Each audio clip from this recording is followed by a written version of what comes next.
Yes, I used to run around with every man in town. Spent all my money playing a high-class game. She put me out, it was a pity how I cried. Tables turned, and now it's her turn to cry. 'Cause I used to love her, but it's all over now. Well, I used to love her, but it's all over now.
Trying to take me for that same old clown. Well, I used to love her, but it's all over now. Well, I used to love her, but it's all over now.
Here we go.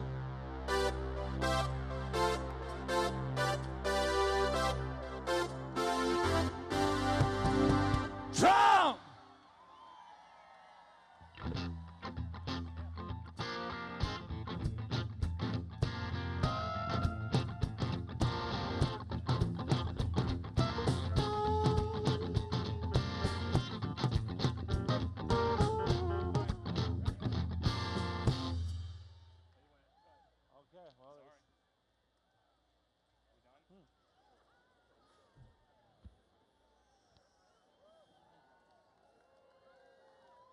Good evening, Mobile.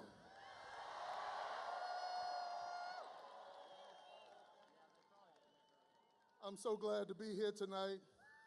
I'm blessed and honored and privileged to be here this evening to provide the invocation for this great night.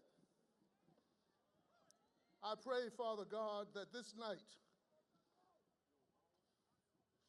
while the nation's eyes are upon Mobile, Alabama, that I reach you with my prayers. And I pray grace to you and peace from God our Father and the Lord Jesus Christ.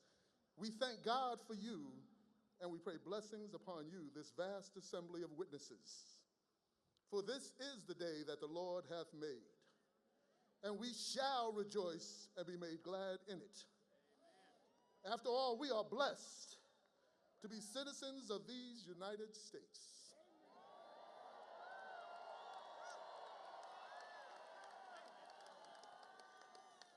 And while these are perilous times, I pray that in this gathering of so many seeking answers to difficult questions, that my prayer tonight offers an answer. Because today, there are an abundance of questions with seemingly few answers.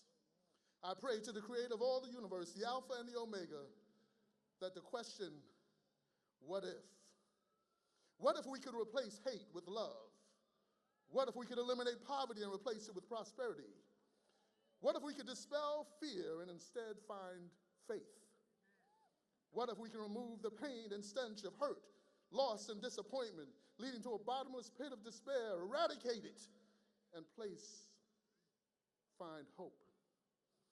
What if we could crush hate and find the power and strength to love our fellow man? What if we could silence the voices of division and instead find unity, wherein God's word declares he commands the blessing?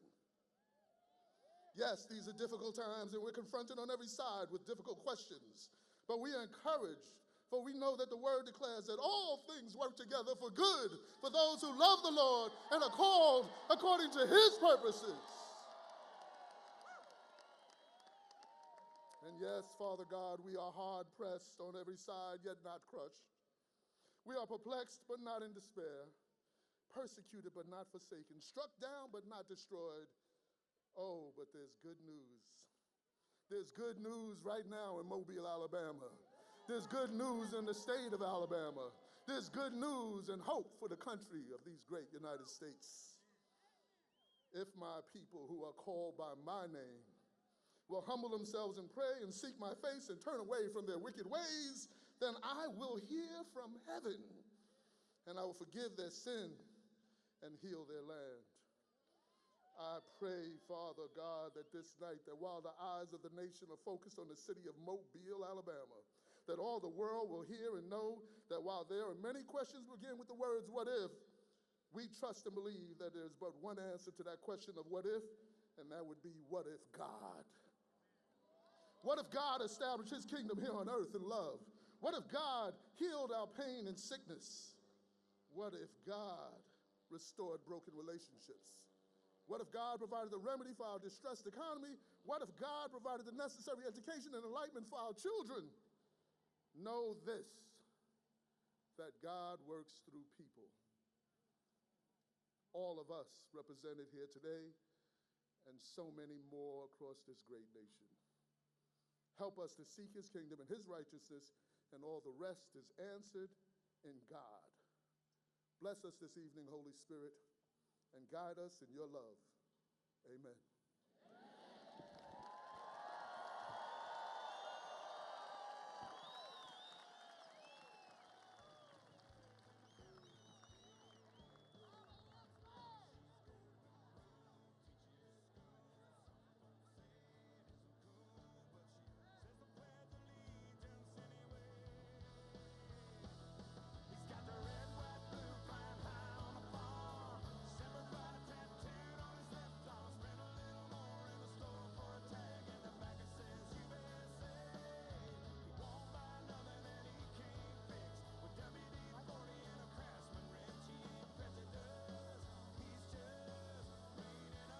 evening.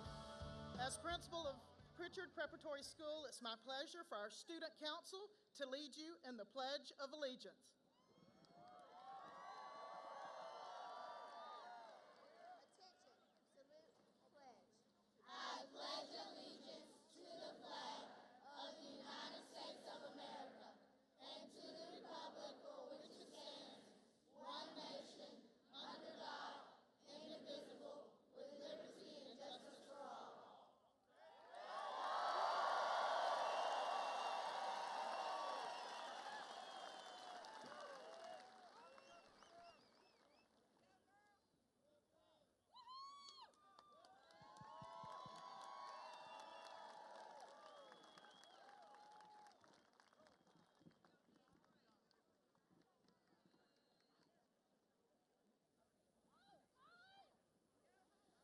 Oh, say, can you see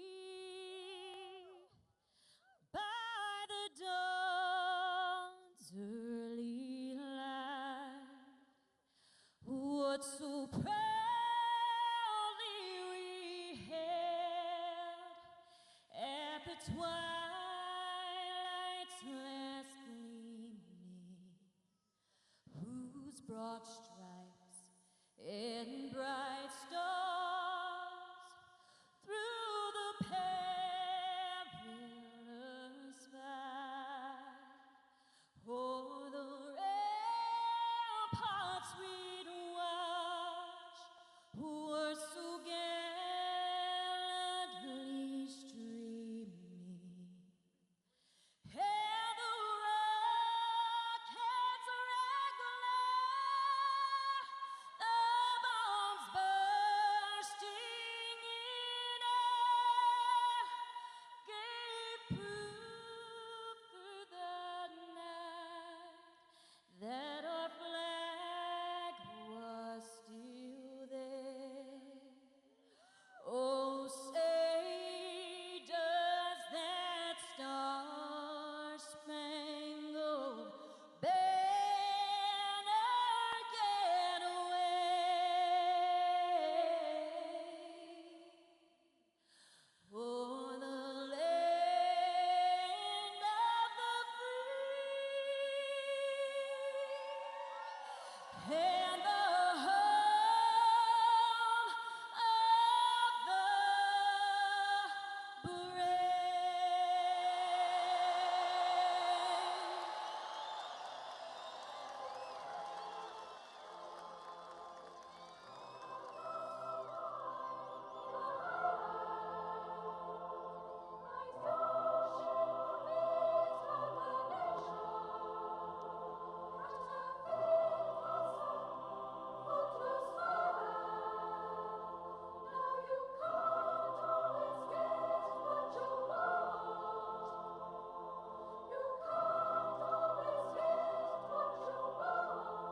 How we doing tonight, Mobile, Alabama? It's great to see you guys here. I'm Representative Barry Moore from Up at Enterprise, and didn't know who I was going to endorse in this campaign. I was watching things kind of develop, and I watched a little debate the other night. Some of y'all may have watched it. And I saw a man that loved this nation. I saw a man that understood small business just like I am. I saw a man that loved this country and I thought belonged in the White House. And tonight I'm here to endorse Donald Trump. I hope y'all are too. Go Trump!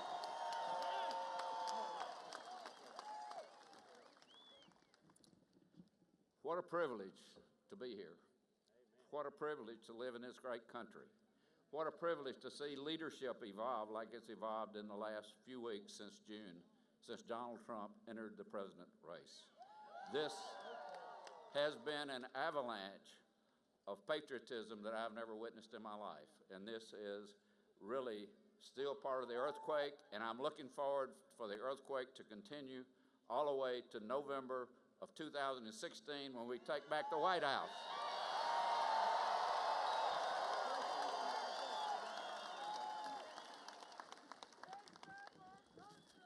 I'm Tim Wadsworth. I'm from Winston County. I'm a newly elected legislator that just came in. One of the things that I wanted to see was people have a voice where y'all's voice is important. And what I've seen in Donald Trump, his voice is very, very important. He speaks his mind, and I think he is a voice for the people in the state of Alabama and also the United States. I wholeheartedly endorse him. Everybody votes their own conscience, but it's my vote. When time comes, I'm going to endorse him, and I support him. I want us to have a voice. Donald Trump. Thank y'all. Good evening. Good evening. I have a confession to make. I am an elected official. I know, it is horrible. It is horrible. I got into this business because I was fed up. I was fed up with what we kept sending into office, because as soon as they'd get into office, they'd start acting like the rest of the politicians, like the rest of the elected officials. And I can guarantee you this, Donald Trump will not be that person. My name is Ed Henry. I'm a state representative from North Alabama. We traveled 5 hours to get here to give Donald Trump my endorsement. 2016.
I saw her today at the reception,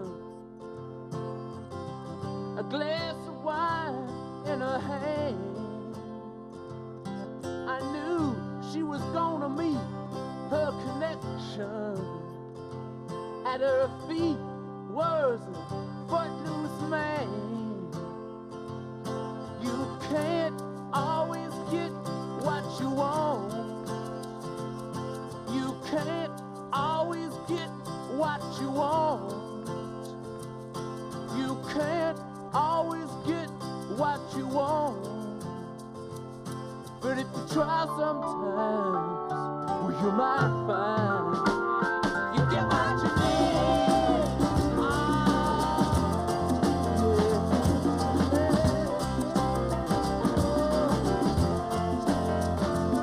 And I went down to the demonstration to get my fair share of abuse, singing we're gonna vent our frustration. If we don't, we're gonna blow a 50 amp fuse. Sing it to me. You can't always get what you want. You can't always get what you want. You can't always get what you want.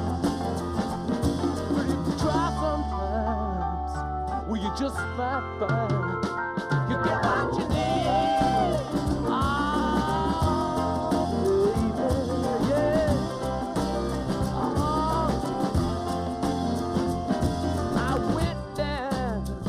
The Chelsea drugstore to get your prescription filled. I was standing in line with Mr. Jimmy. A man, did he look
It just might find, it just might find, you get what you need.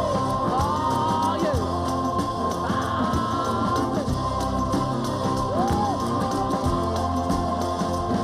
You can't always get what you want.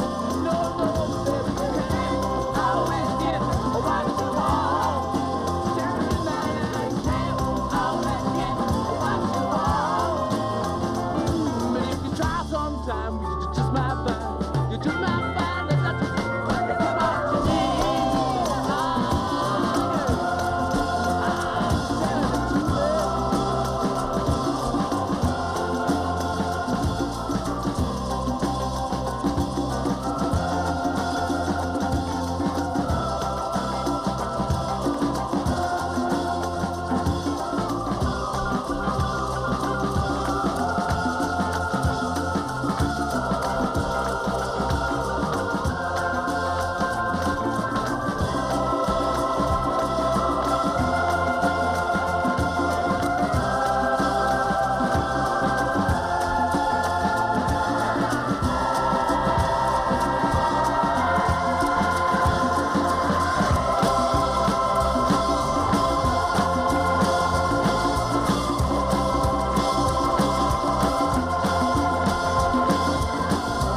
If my life's in books, written pages, live and learn from fools and from sages, you know it's true. All the things come back to you. Sing with me, sing for the year, sing for the laughter, sing for the tear. Sing with me, it's just for today. Maybe tomorrow the good Lord will take you away.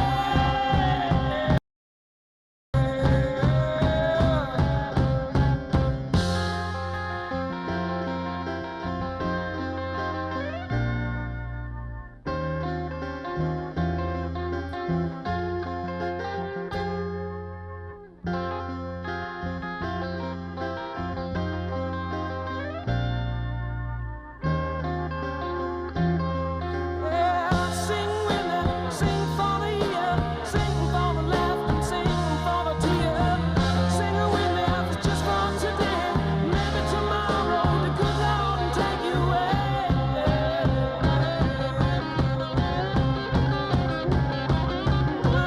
Dream on, dream on, dream on, dream it up and dream come true.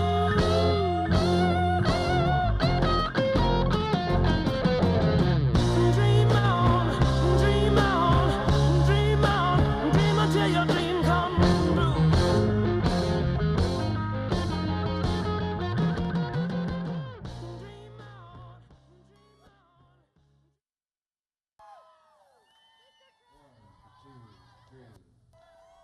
Ladies and gentlemen, please welcome our next president of the United States, Donald J. Trump.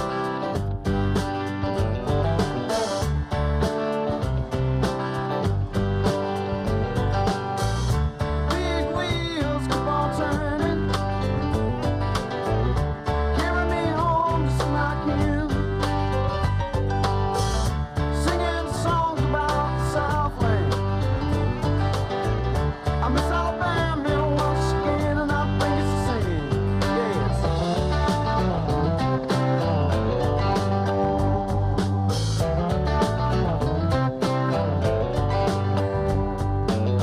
Well, I heard Mr. Young sing about her. Well, I heard O'Neill put it down. Well, I hope Neil Young will remember. I said that man don't need him around anyhow. Sweet home Alabama, where the skies are blue. Sweet home Alabama, Lord, I'm coming home to you. Wow, wow, wow. Unbelievable. Unbelievable. Thank you. Oh, that's so beautiful. You know, now I know how the great Billy Graham felt, because it's the same feeling. We love Billy Graham. We love Billy Graham. You know, this all started. We had a hotel, and we were going to have about 250 or 300 people.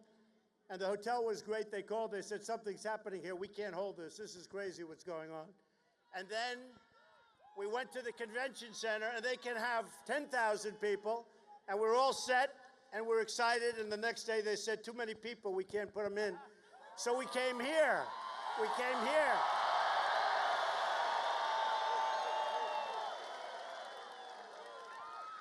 You know, today, if you notice, we have a stock market not doing so well. We have a country not doing so well. We've been saying it for a long time. We have politicians, other than the few politicians that are with us tonight, right? We'll exclude them. But we have politicians that don't have a clue. They're all talk, they're no action. What's happening to this country is disgraceful.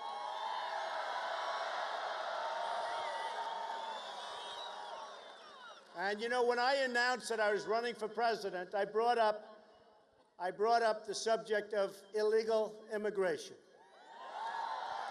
And I took a lot of heat, that I can tell you. Rush Limbaugh actually said incoming. He got more incoming than anybody I've ever seen. And 2 weeks later, everybody was apologizing to me. They saw that I was right. Between what happened in San Francisco to incredible Kate and her family is such an incredible family, and Jamil and so many people have been so badly hurt. The other day in California last week, a woman, 66 years old, a veteran, was killed, raped, sodomized, tortured, and killed by an illegal immigrant. We have to do it. We have to do something. We have to do something.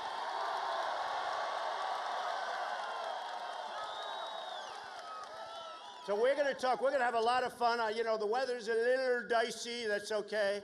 But who cares if it rains, right? Right? You know, if it rains, I'll take off my hat and I'll prove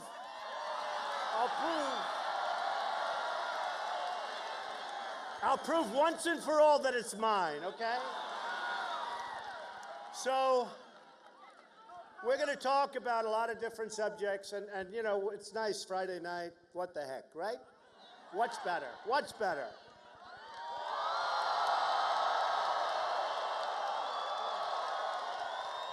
What people? The people that built this country. That's what we have here. I mean, the people that built the country. Great people. So we'll start with a little talk on the illegal immigration, what's going on. We've got to stop it. We're going to build a wall, and it's going to be, you know, it's amazing. The politicians 10 years ago, 15 years ago, they all wanted a wall. But it never went. It never happened.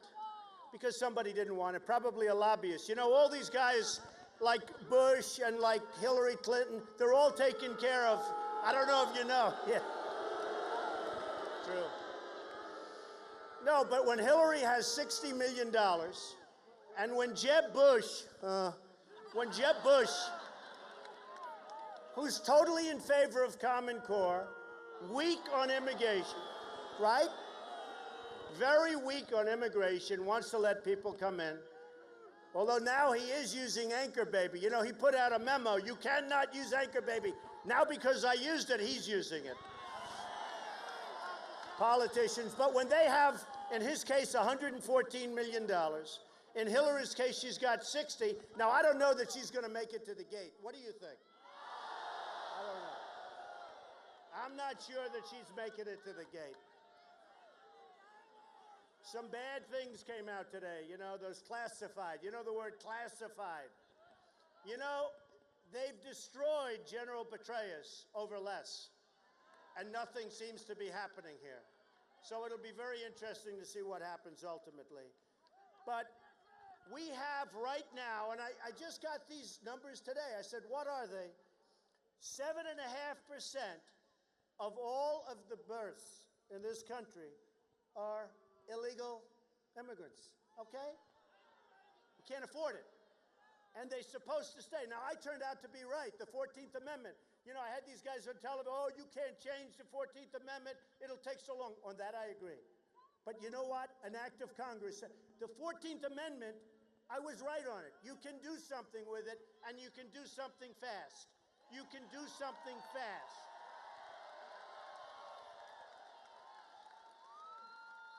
So we have 300,000 babies a year, 300,000 that you have to take care of, we all have to take care of. And you know, in the case of other countries, including Mexico, they don't do that. It doesn't work that way. You don't walk over the border for one day and all of a sudden we have another American citizen. It doesn't work that way. Mexico doesn't do it. Other places don't do it. Very few places do it. We're the only place just about that's stupid enough to do it. So I decided to run. I've gotten an amazing reception. We have to say, has this been crazy? Man. It's been wild. I'm a non-politician. The other day I served jury duty, right? I told you, they had occupation. I refused to put down politician. But I will say this, we have a great politician here. We have a man here who really helped me, and he's the one person I sought his counsel because he's been so spot on. He's so highly respected. Has anybody ever heard of Senator Jeff Sessions? Huh? Jeff, come up. Where's Jeff? Get over here, Jeff. Look at him. He's like 20 years old. Unbelievable guy. Look at this.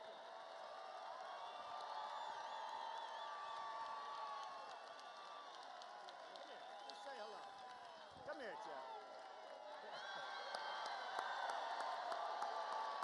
Just say hello. Donald, welcome to my hometown, Mobile, Alabama.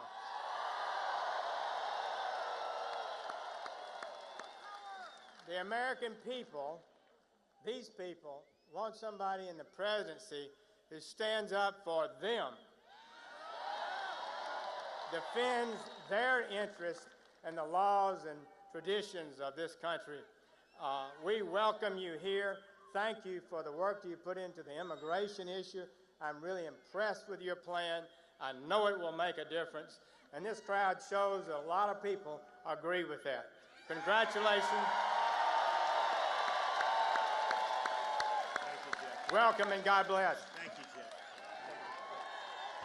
He was so great, such a help. So I go around and I see so many people, and I've been treated so well by the people. And you know, we're leading in every poll. We're leading in just about every state, including Alabama. Big. We're leading in Florida. Can you believe it? And we're leading big in Florida. And you know, it's really amazing. I said, well, Florida, I love Florida. It's a great place, right? Great. But Florida, we have a governor and we have a sitting senator, and I'm killing them. Explain that. Obviously, they're not doing a very good job because that shouldn't be happening. But we're winning in Florida, Pennsylvania, Iowa, New Hampshire, South Carolina, North Carolina, Texas. And then nationally, we're just absolutely way ahead of everybody else. In fact, you know, if this were another country, we could maybe call for an expedited election, right? I would love that. Can we do that? Can we do that? I'd like to have the election tomorrow. I don't want to wait. So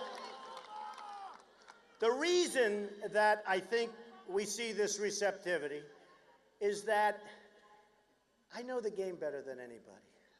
I've been on the other side. You know, I was totally establishment, was handing millions and millions of dollars all the time to these characters, right? I was like the fair-haired boy. Do I look fair-haired from back then? But I know the game. I mean, I understand it. And so many people have come up, lobbyists. I said, I don't want money from lobbyists. But recently, last week, a man comes up who's a good guy, I know him, $1 lobbyist.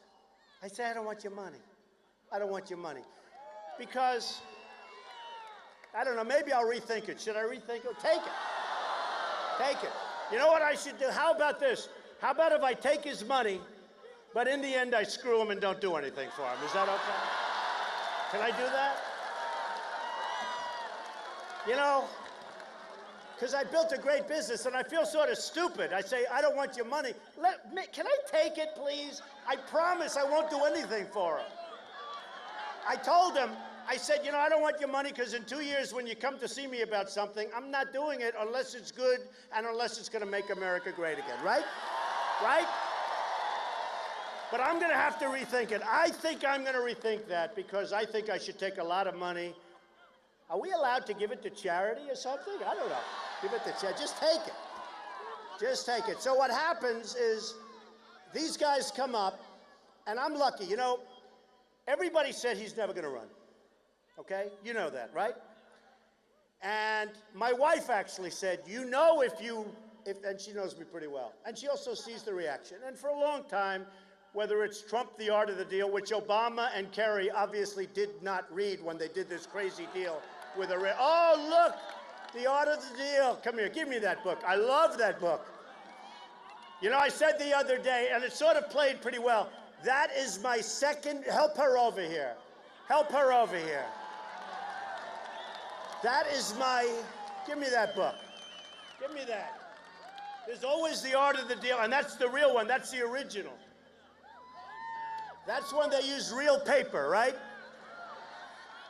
You know, I said the other day, because so many people, they carry around The Art of the Deal, because they're begging their politicians, please, please, read The Art of the Deal when you negotiate with China, and with Japan, and with Mexico, and with Vietnam, and with Saudi Arabia, and with everybody. You know, right now we have a problem where North Korea is getting frisky, right? Now, recently I ordered 4,000 television sets. I'd like to order them from here. Like the hats are made in America. Can you believe I was able to find the guy? I had to do that because, you know, these hats are hot as a pistol. You know that. And they're made in America, and I'm going to give you your book. Believe me, I haven't forgotten about you. But they're made in America. But the other day, and now I see today, it's sort of pretty hot on the news, that our very dear friend from North Korea is acting a little bit rambunctious again. So I ordered 4,000 television sets from South Korea, whether it's Samsung or Sharp or LG or any of them. They're all made in South Korea. I paid a fortune. And they're wonderful, and they're wonderful people. They're making a fortune. Do we have anybody that makes television sets in this country? I almost don't think so, right? So they're mostly made, other than Sony, which has lost its way. Prices are too high. But they're mostly made in South Korea. So now I see North Korea is acting up. So I see that we're sending ships, and we're getting our troops ready. We have 28,000 troops over there, and we're getting ready just in case, Bob, we're going to fight, we're going to protect. We get nothing. We get nothing. What do we get? We get nothing. Saudi Arabia, and I get along great with all of them. They buy apartments from me. They spend $40 million, $50 million. Am I supposed to dislike them? I like them very much. But, you know, Saudi Arabia makes $1 billion a day. A day. That's, in all fairness, that's before the oil went down a little bit, but that's okay. These are minor details. But let's say they were. So now they're making $500 million a day. That's not so bad, right? We get nothing. And they wouldn't be there without our protection. Even Germany. Germany's a power. Who has a Mercedes-Benz? Anybody? A lot of people. They're a power. They pay us nothing. We defend the whole world. All you have to do, and we want to be nice. Somebody said, oh, that's like the mafia defense. I said, don't worry about it, okay? The mafia is not so stupid, all right? They said, that's terrible to ask for money. No, they said it. They said, that's terrible. How could you possibly ask for money to defend a country? I mean, tell me, how crazy are we? So now we're sending our ships, we're sending our everything. I'll tell you what, those 28,000 troops that we have right now on the border between North and South Korea, that's dangerous territory. They're in harm's way. They're in harm's way. And we get nothing. We get nothing. Other than they're a good competitor. I mean, they compete with us. They take our trade. We lose a fortune with them. We lose a fortune with China. We defend Japan. You know, we have an agreement with Japan where if somebody attacks Japan, we have to come to their rescue. But if we get attacked, Japan doesn't have to help us. Do you think that's a good deal? That's sort of like Sergeant Bergdahl. Has anybody heard of Sergeant Bergdahl? The traitor. No, the traitor. I call President Obama the 5-for-1 president. We get Sergeant Bergdahl, a traitor, who, by the way, 6 people, at least, that we know of, 6 people were killed trying to get this guy back. 6 people. They went after him. They wanted to get him back. So we get Sergeant Bergdahl, and they get 5 people that they desperately wanted for years that are right now back on the battlefield, trying to kill everybody, including us. How stupid are we? How stupid are we? And, you know, the reason we have crowds, and no matter where I go, the other night we were in New Hampshire. We had New Hampshire was so incredible, the crowd. You saw it, it was in television. You know, every time I go on television, it's got to be live. It's live. I said, oh, can I have a rest, please? Tonight it's live on Fox. It's live. Who likes Fox? I like Fox. It's live on CNN. Who likes CNN? All right. And it's, oh, this is going to be, and it's live on MSNBC, right? Well, they're still working. They're still working. But I said, you know, how come it always has to be live? Why don't they just cover me like anybody else, where they go the next day and they show a little clip? Every time I speak, it has to be live. It's not, it's ridiculous. But it's okay, right? We have to suffer with it. But look, the reason I have this really incredible enthusiasm, and I really appreciate you, especially with this weather and this heat and everything else, but the reason I have it is because I do know what I'm doing, and I don't say that in a braggadocious way. You people are looking for somebody that knows what he's doing, whatever it is. You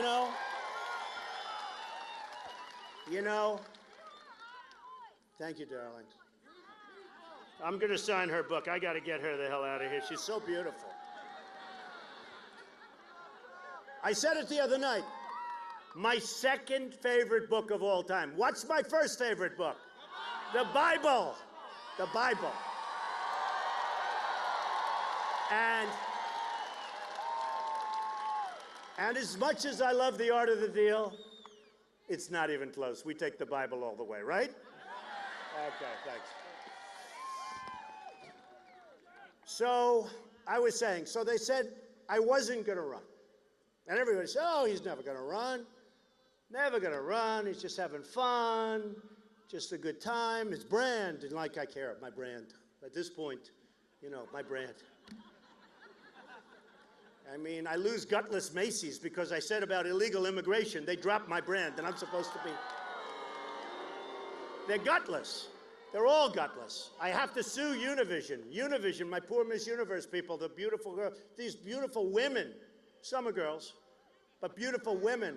And I get dropped by, think of it, you have these magnificent women that work all their life to be in the Miss USA contest and the Miss, and 2 weeks before the contest, NBC and Univision drop because they thought my tone was a little bit strong. And it turned out I was right. So here's the good news. I sued them both. And, I mean, in the case of Univision, I sued them for $500 million. I want that money. I want that money. So I actually put it on the other day, Miss USA. I put it on because it was only fair to the people. And we had it on this small network, and it was fine. But who would do that? All because they want to be so politically correct. They actually called and they said, oh, we'll get it back on soon, we'll get it back on soon. You know, in the case of a couple, they said, Trump loses NASCAR. It was all over the world. A friend of mine called, you know, because I opened with a strong statement, meaning illegal immigration. We got to solve the problem. So all over, one day it was NASCAR. Trump loses NASCAR. I said, I don't have a deal with NASCAR. It turned out that I lost NASCAR. You know what they did? They rented a ballroom at Trump Doral. Can you believe it? That was my loss of it. They had a ballroom. And by the way, I kept their deposit and rented it to somebody else. Okay. The next day, I didn't even know I had to deal with them. It turned out they had a ballroom in one of my places, Doral. The next day, ESPN severs ties with Trump. It's all over the world. ESPN. I have friends that called me from Paris. He's a great businessman. Oh, it's too bad about what happened to ESPN. You know what it was? A golf outing at one of my courses in Los Angeles. Can you believe it? This is my big deal. And this was all over the world. I mean, the press, I don't know, maybe they didn't get it. Maybe they don't get it. I was very disappointed, though, with Macy's. You know, shirts and ties, not a big deal. But they heard there were going to be 3 pickets in front of the store. And they called, oh, we're going to have pickets. We're going to have pickets. I said, look, in 2 hours they'll be gone. Believe me. They'll go for lunch. They won't come back. Don't worry about it. I've been through it. It's true. But they said, oh, this is so bad. Can we sever ties? I said, I don't care, sever ties. I don't wear ties so much anymore, you know. I didn't like the ties that much anyway. You know why? Because they were made in China. It always drove me nuts. True. But they were good. They were good. But I just hate gutless people. And so the reason that we're getting this receptivity, which is like this all over the place, is because I filed my papers. And they said, never going to run. Then they said, never going to sign the big document, which is a one-page document, which basically you're giving your life away. And I signed. And then they say, oh, I can't believe it. The pundits, you know, they get paid $500,000 a year to sit there and make jerks out of themselves, right? Call them pundits. Some are great, some are really incompetent. I could tell you the ones, but you know what? They're starting to get nicer to me, so I think I can. Now, you know, oh, he knows. He says, I know which one. There are more than one. There are still about 5 left. There were about 50. Now there's about 5. But they're starting to get, now they're coming around. But what happens is then they said, he'll never file his financials. He'll never file. Because he's probably not as rich as people think. I said, actually, one of the reasons I want to run, because I want to file my financials. They're so good. It's true. It's true. So I have like about 102 pages or 98 pages of stuff, and they have all these boxes, over 50 million, over 50 million. And I found and they were phenomenal. They were phenomenal, much better. And people realized, and it was a net worth, and this is not bragging, and I'm going to tell you why. Over $10 billion. That's good, right? Very little debt. Very little debt. In fact, to show you how stupid these people, it has a line for income. And the income was like, I think it's over $400 million a year. Is that good? My son is here. Look at Eric. He can live on that. So it says a line, income.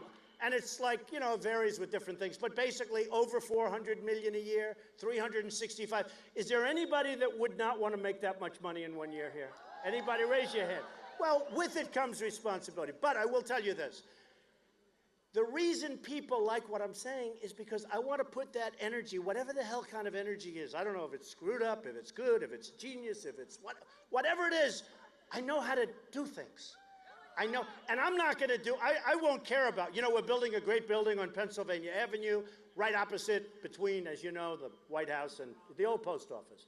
You know, in real estate, there's a slogan, always get the post office, because they were there first. I got the old post office in Washington, D.C. And I got it from the Obama administration. Can you believe that? Now, that's called deal-making. One of the most sought-after buildings in the history of the General Services Administration, and I got it. And you know what? They did the right thing because we're doing a great job, and we had a great statement. They want to make sure it gets done, and it'll be opening. And here's a little story. It's now under budget and ahead of schedule. Do you ever hear that from government?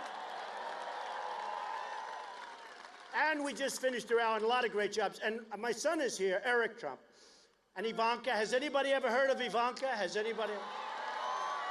And I'll let them run it. I'm not going to let them do any big deals. Just relax, Eric. Just relax. Just comment. But you know what? I won't care about that company. My whole energy, who cares if we do a building? It doesn't mean anything. My whole energy, my whole being is going to be to make our country rich and to make our country great again. That's what my whole thing is. And I mean, it's my primary, it's a great aptitude. I've always had an aptitude for making money. Some people would say that's nice. One person said, Mr. Trump, that's very crass. I said, what? You said you're going to make the country rich. That's very crass. I said, you have to understand. In order to make our country great, I have to make it rich again. We're a debtor nation. We're a debtor nation. He agrees. Do you agree with me? Yes, he agrees. I can see that. Anybody with a sign that big has to agree. So I will devote 1,000%. I couldn't care less about the old post office. I couldn't care less about any of our stuff. My kids are really good. They're going to run it very nicely. And I just want to make this country so great. And that's what's going to happen. And that's what's going to happen. Like, as an example, give you a couple examples. In Alabama, U.S. Steel, big closure, or essentially a closure. And I said, why? What happened? And I went around and I said, anybody work there? No, I don't think so. I hope not. But big closure. And one of the reasons that China is dumping so much steel into the United States, and other countries also. But China, oh, I love that sign. Look at that, huh? Wow. Wow. Oh, that's true. Except the only problem is you're breaking everybody's view, but the sign is fantastic. Thank you. So China is dumping tremendous amounts of steel into our country. The government is subsidizing it. It's almost like they want us to just die. And they have no respect for us. And again, like Saudi Arabia, like Japan, I get along with them great. You know, the largest bank in the world is in one of my buildings. They pay me rent. They buy apartments, they spend so much money. Am I going to dislike them? I love them. The problem is, and I say it all the time, their leaders are really smart. They're really cunning. They're really sharp. And we have dummies, right? We have dummies. We have dummies. We have people that don't have a clue. And I don't know, you know, some people say they're bad people. I don't think they're bad people. I think they're incompetent people. A lot of people think they're bad. I don't think they're bad. I think they're incompetent. So you look at China and what they've done. And, you know, last week, and I said this, and I've been saying bubble for a long time. You've been hearing it. Last week, they devalued their currency. And we're having a lot of hard times because of what they did. And when I hear devaluation of the Chinese currency, you know the word, the sucking action. That's called a sucking, like a vacuum cleaner. I have the sucking action. Two things happen. Two things get sucked out of us. Our jobs and our money. Now think of it. China sells us our product, takes our jobs, takes our base, does our manufacturing for us, and we owe them $1.4 trillion. That's like a magic act. I call it the magic act in reverse. We owe them money. Japan, and Japan is back. They have Abe, who's the new prime minister, as you know. And Abe is really smart. I mean, he's smart. I met him one time. He's sharp. And he's negotiating against Carolyn Kennedy. Carolyn. And I was watching 60 Minutes. I'll give you guys a plug. I was watching 60 Minutes. And they're doing a feature on Carolyn Kennedy. And she's very nice. You know why I like her? Because Ivanka Trump likes her. My daughter likes anybody that my daughter likes, right? Anybody my daughter likes, we love Ivanka.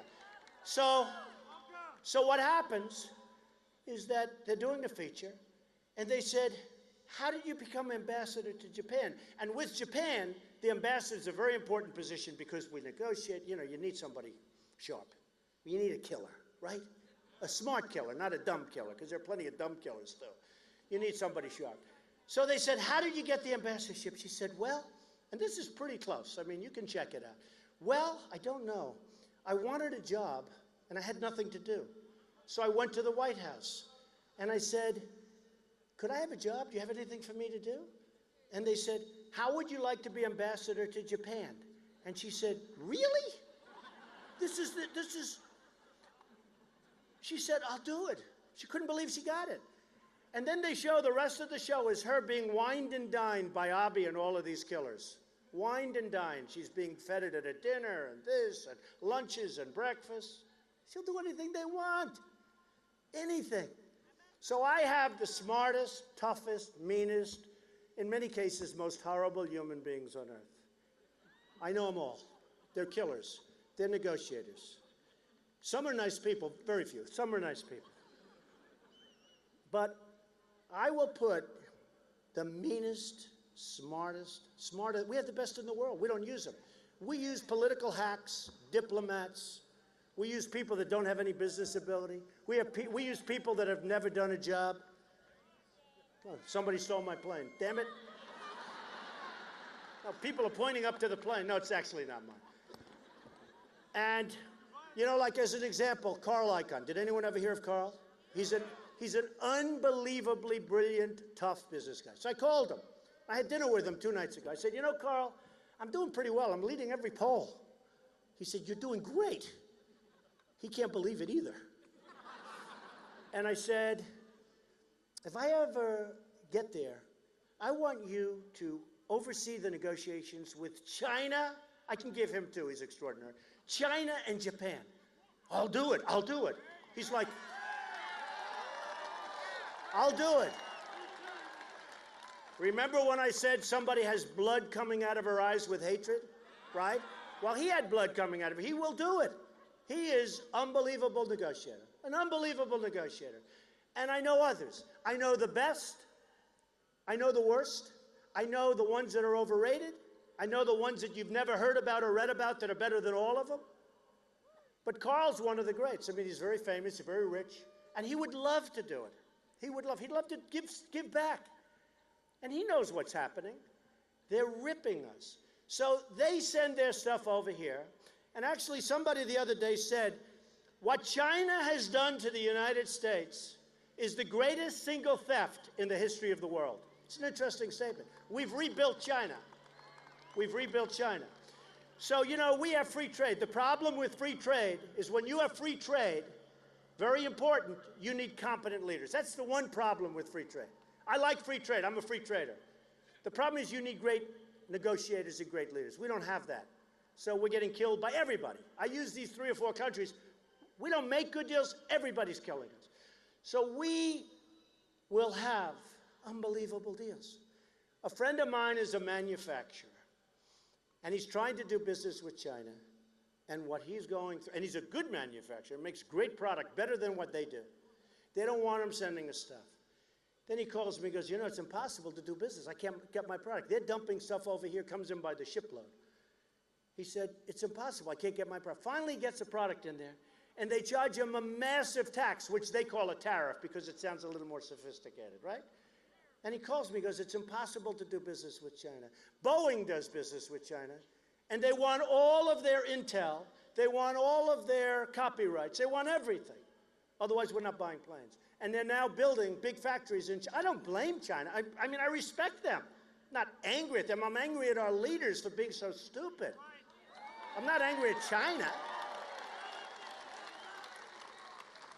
And Mexico is the same thing. You know, Mexico is the new China. The other day, Nabisco, Oreos, right? Oreos. I love Oreos. I'll never eat them again. Okay? I'll never eat them again. No, Nabisco closes a plant they just announced a couple of days ago in Chicago, and they're moving the plant to Mexico. Now, why? Why? Why? Have you heard my story? My favorite story is Ford. You've heard the story with Ford? Do we want to hear it again or not? Yes. All right. I mean, that's a big one. So Ford, great company, they're building a $2.5 billion car factory in Mexico. Now they're closing up places all over the United States. They're building this massive factory in Mexico. So I went to this great school. I was actually, you know, I was, and hopefully still am, really smart. I went to this great place, the Wharton School of Finance, hardest school to get into. Even then it was hard to get into, the hardest. But I went to this great business school, and I get business. And I fully understand. I'm really good at this stuff. So they're building a $2.5 billion plant. They're going to close up factories in the United States. They're going to go and they're going to build this plant. They're going to sell cars. They're going to sell them back to us. They're going to sell them all up. Where does that help us? Tell me. Explain. Explain. There's no tax. There's no nothing. There's no nothing. So we're closing plants here. They're building this massive plant in Mexico. Another plant also, another big foreign car company. There was a plant being built. It was all set to get started. They were going to announce it in Tennessee. You read about it. And this is a couple of months ago, Wall Street Journal, all set to get started. All of a sudden, Mexico took it away. And now it's not going to be built in Tennessee. It's going to be built in Mexico. So Ford is building a plant. And here's what I did. I said to myself, I give myself this, because it really is sort of right. I give myself this position. And I say, let's assume that somebody else becomes president. Wouldn't that be horrible? Wouldn't that be horrible? So let's assume somebody else becomes president. Let's assume a very low energy person, very, very low energy. So low energy that every time you watch him, you fall asleep. But let's say, he said Hillary, yeah, Hillary too. So let's say Jeb becomes president. Not good. Not good. First thing that happens is, like I said, your schools go to hell. People flow over but forgetting about that. So let's say that Jeb doesn't want this plant built. So they're going to call him the head of Ford. And they're going to say, Mr. President, we want to build it. He'll say, well, we don't want it built. The next day or the next hour, he's going to get a call from the lobbyists. and the special interest and his donors, and they're going to say, hey, Jeb, we gave you $8 million of your $120 million that you raised. We gave you $8 million. We want that thing done. You can't do that to our people. Oh, well, okay, I'll approve. It's going to get done, okay? The plant will get built, that'll be it. Now, let's take Trump as president, okay? Is that better? Is that better? Here's a simple question. Who would you rather have negotiating with China, Japan, Mexico, any other, Trump or Bush?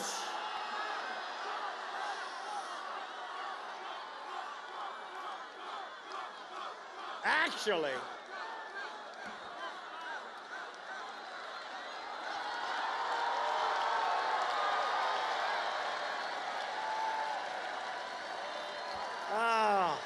what a group. What a group. Well, you know, it's sort of interesting. Thank you. CNN does this big report that came out last week, so I was leading in the polls. So it was a poll. And everybody says, why don't I have a pollster? What the hell do I need a pollster? Every day I wake up, there's another poll, right? You know, they pay these guys like $100,000 a month, and they can't function because unless they go and have it vetted with their pollster, they can't talk. And I say, why do I need a pollster when every day there's a new poll and they give like 30 pages? I don't have to get a pollster. What the hell do I need it? Save your money. Okay. But CNN did this really very, very expensive, very well done poll. It's only well done because I was leading by a lot. If it wasn't, I'd say it wasn't. And they had leadership. I was way ahead of everybody. They had, actually, I was very good in warrior. You know the thing I'll be great at? That people aren't thinking, but the thing and I do very well at it, military. I am the toughest guy.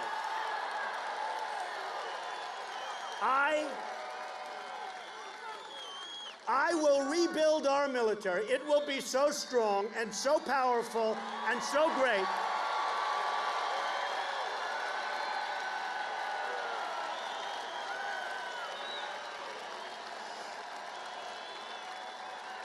It will be so powerful and so great that we'll never have to use it. Nobody's going to mess with us, folks. Nobody. Nobody. Nobody's going to mess with us.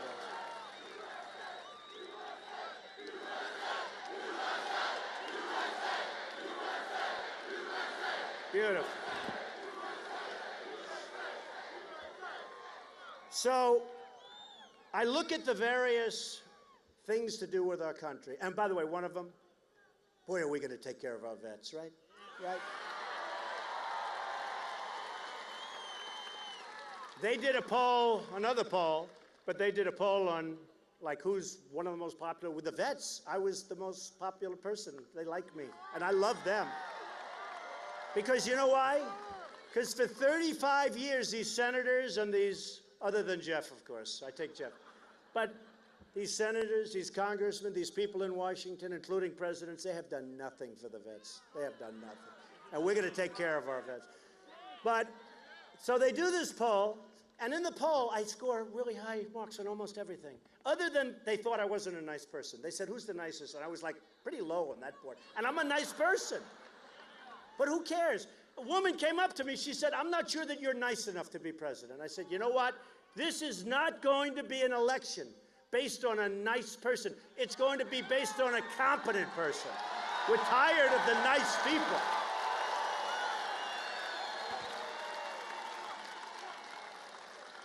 So I won on the economy. I won on jobs. I won on leadership by massive numbers, like massive. You've seen it.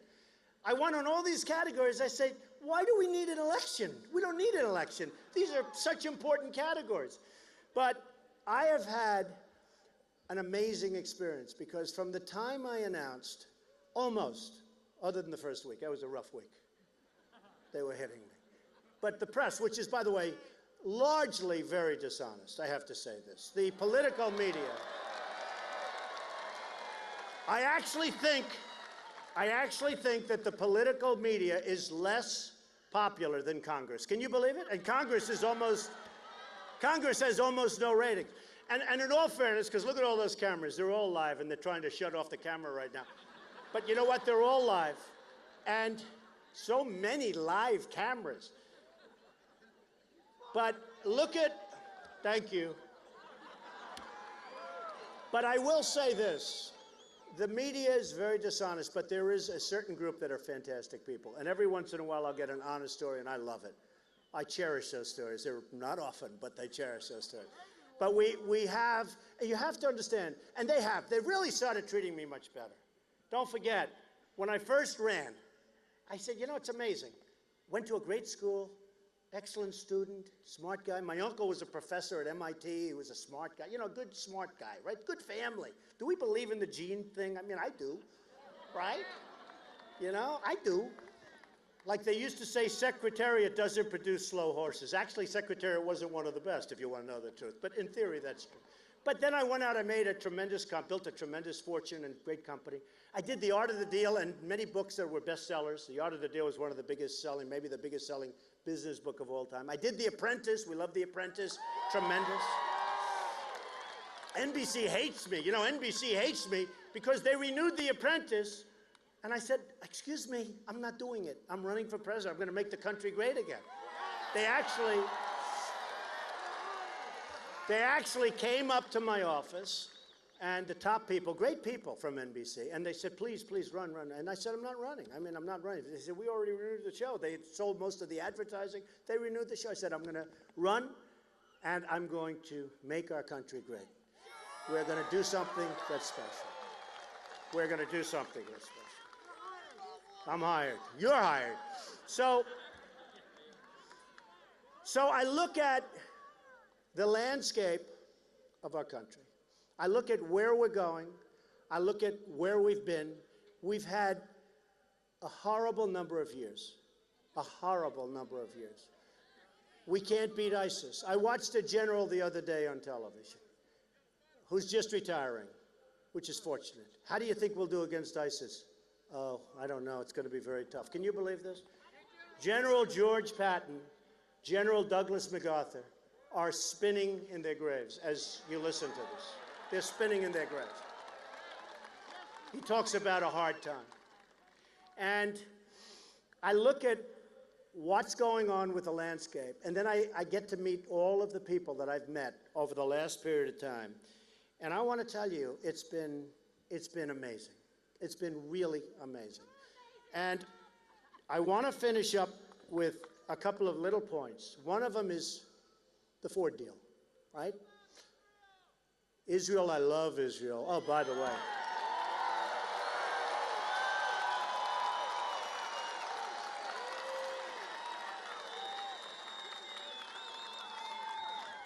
The bottom line on Ford, because some of you, I love this story because so when I get the call, I say, no, no, no. You're going to build in the United States. They're going to say, no, we don't want to do that. I say, let me tell you, sir, you're going to build in the United States. And I will be called by people, but I will not have any of their money, so I don't care. And they're going to say, and I'll call them in, and I'll say, listen, here's the story. You're building $2.5 billion in Mexico. We're going to charge you a tremendous little 35% tax, okay? 35%. And that tax is going to be for every car and every part and every truck that comes into the United States.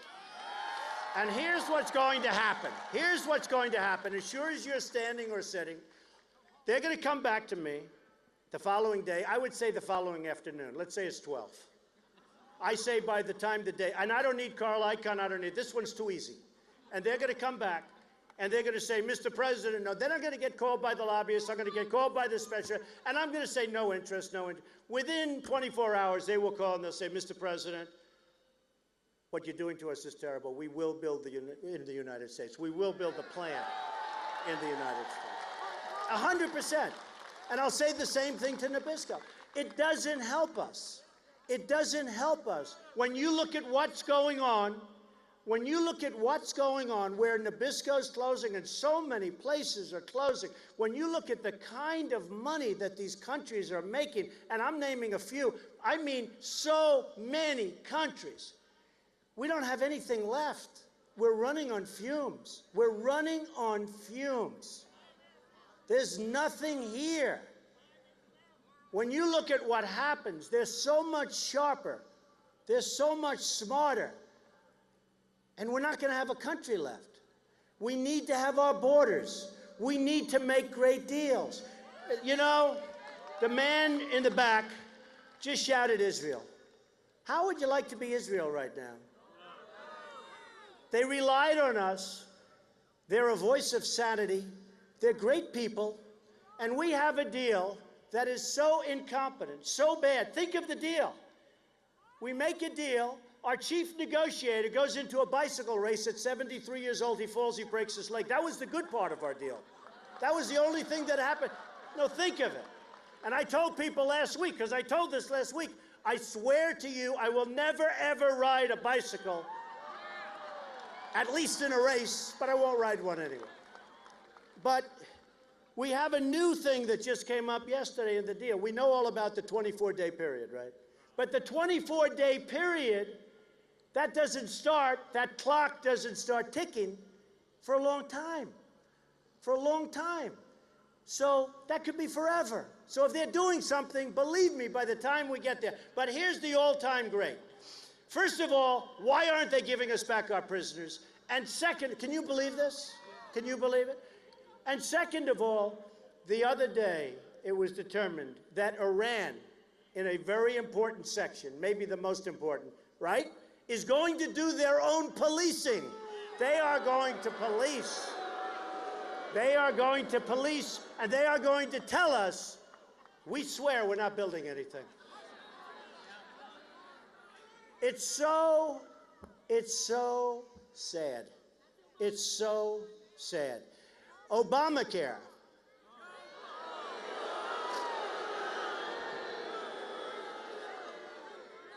We are going to repeal and replace Obama.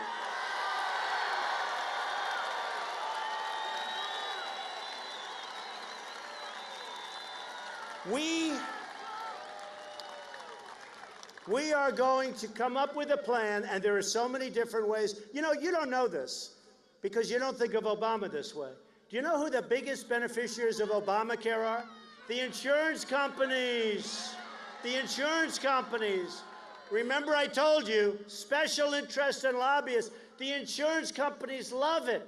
We could have such great plans if we'd get rid of the artificial lines around every state. I have a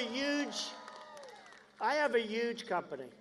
And when I negotiate, it's like get one group. You can't negotiate. Some of the people that own businesses know what I'm talking about. The insurance companies are so protected. They're making a fortune. We're going to end that. We're going to make it so competitive. We're going to get rid of the artificial barriers. You're going to get such great plans.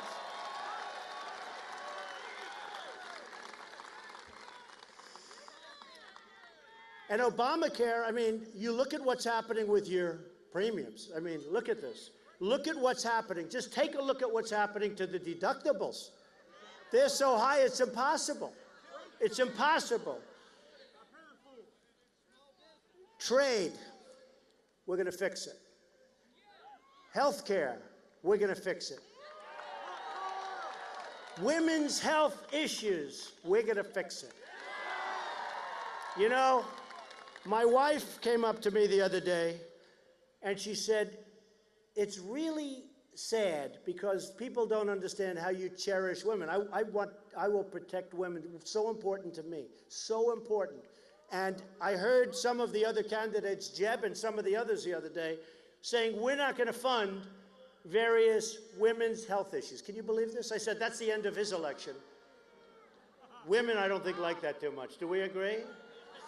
And he said, we're not going to fund women's health issues. A few hours later, he came back and he said he misspoke. Oh, okay, he misspoke. But women's health issues, so important.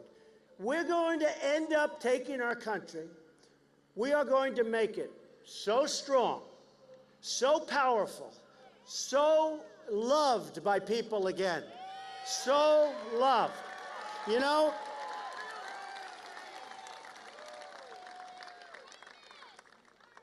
one of the problems that we have, and you don't see it tonight, but you see it, is a tremendous lack of spirit. And I actually thought that President Obama, the one thing, he was inexperienced, he never produced a job, lots of other things. But I actually thought that he would be a really great cheerleader for the country when he was elected. I thought that he would. And he's really turned out to be a great divider as opposed to a great unifier. Really has. And you look at Baltimore, you look at Ferguson, you look at St. Louis last night, over the last week. You look at all the things that are happening. We're sitting on powder kegs. There's no spirit. There's no jobs. There's no anything. We are going to take this country. I am going to be the greatest jobs president that God ever created. I will tell you that. I will tell you.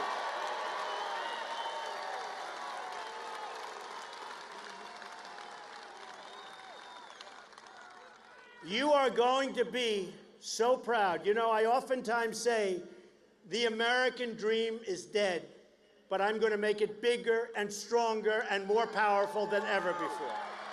And that's what's going to happen. I am going to make this country bigger and stronger and better, and you're going to love it, and you're going to love your president, and we're going to turn this place around, and you're going to be so proud. And you know, our whole theme is Make America Great Again. We are going to make America better than it's ever been, and we're going to love doing it, and we're going to have fun doing it. And I just want to thank everybody, because this has been really, really special.